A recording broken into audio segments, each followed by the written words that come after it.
के 2:17 हो रहे थे। शहर पूरी तरह शांत था, लेकिन उस सन्नाटे के बीच एक आदमी की आंखें खुली हुई थीं।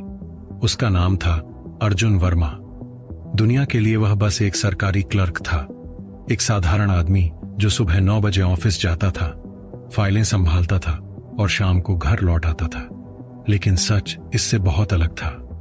पिछले 15 सालों से अर्जुन वर्मा एक स्लीपर एजेंट था, भारत की सबसे गुप्त यूनिट, सीक्रेट आर्मी का हिस्सा, एक ऐसी सेना जिसका कोई रिकॉर्ड नहीं, जिसके सैनिकों का कोई नाम नहीं और जिनके मिशन कभी अखबारों में नहीं छपते।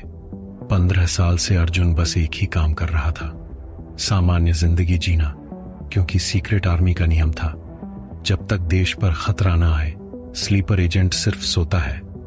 लेकिन आज रात उसका फोन बजा, एक पुराना नोकिया फोन जो उसने कभी किसी को नहीं दिखाया था। फोन की स्क्रीन पर सिर्फ एक मैसेज आया, agent A17 wake up. Arjun की आंखों की नींद उसी पल गायब हो गई। उसने धीरे से फोन उठाया। दूसरा मैसेज आया, operation black rain activated. Arjun के चेहरे पर पहली बार डर दिखाई दिया, क्योंकि उसे पता था ऑपरेशन ब्लैक रेन का मतलब क्या होता है। यह वही मिशन था जिसे देश के सबसे खतरनाक आतंकी हमले को रोकने के लिए बनाया गया था, लेकिन यह मिशन कभी एक्टिव नहीं हुआ था आज तक। अर्जुन खिड़की के पास जाकर खड़ा हो गया। बाहर उसका शहर शांत था, लेकिन उसे पता था कुछ घंटों में यह शहर युद्ध का मैदान बन सकता है। अर्जुन ने अलमारी खोली। अंदर कपड़ों के पीछे एक काला बैग रखा था। उसने बैग निकाला। उसके अंदर एक पिस्टल, एक नकली पहचान पत्र और एक छोटा सा काला बैज। उस बैज पर सिर्फ 2 शब्द लिखे थे, सीक्रेट आर्मी। अर्जुन ने बैज को हाथ में लिया। 15 साल पहले जब उसने यह बैज लिया था, तब उसने कसम खाई थी, अगर देश को मेरी जरूरत पड़ी तो मैं अपनी जान भी दे दूंगा। आज वही दिन था, लेकिन तभी पीछे से एक आवाज आई, पापा। अर्जुन अचानक मुड़ा। दरवाजे पर उसकी 15 साल की बेटी अनाया खड़ी थी। उसकी आंखों में नींद थी, लेकिन चेहरे पर शक भी। अनाया धीरे धीरे कमरे के अंदर आई। उसने अर्जुन के हाथ में पिस्टल देख ली थी।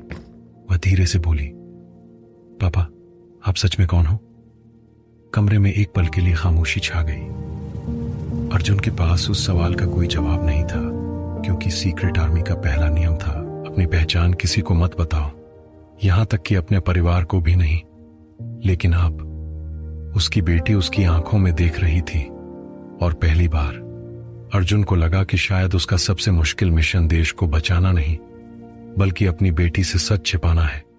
अनाया ने धीरे से कहा, पापा, आप हर रात 2 बजे क्यों जाग जाते हो? आपके हाथों पर ये पुराने जख्म क्यों हैं? और आप हमेशा ऐसे क्यों लगते हो जैसे किसी से छिप रहे हो? अर्जुन चुप रहा, लेकिन अनाया का आखिरी सवाल उसके दिल में तीर की तरह लगा। पापा, क्या आप कोई खतरनाक आदमी हो? अर्जुन ने गहरी सांस ली, फिर धीरे से कहा, नहीं बेटा, मैं बस। लेकिन वह अपनी बात पूरी भी नहीं कर पाया। तभी उसका फोन फिर बजा। इस बार स्क्रीन पर सिर्फ एक लाइन थी, target confirmed, attack in 12 hours. Arjun की आंखें चौड़ी हो गईं। अगर यह सच था तो 12 घंटे बाद उसका शहर खत्म हो सकता था। और तभी अनाया ने फोन की स्क्रीन देख ली।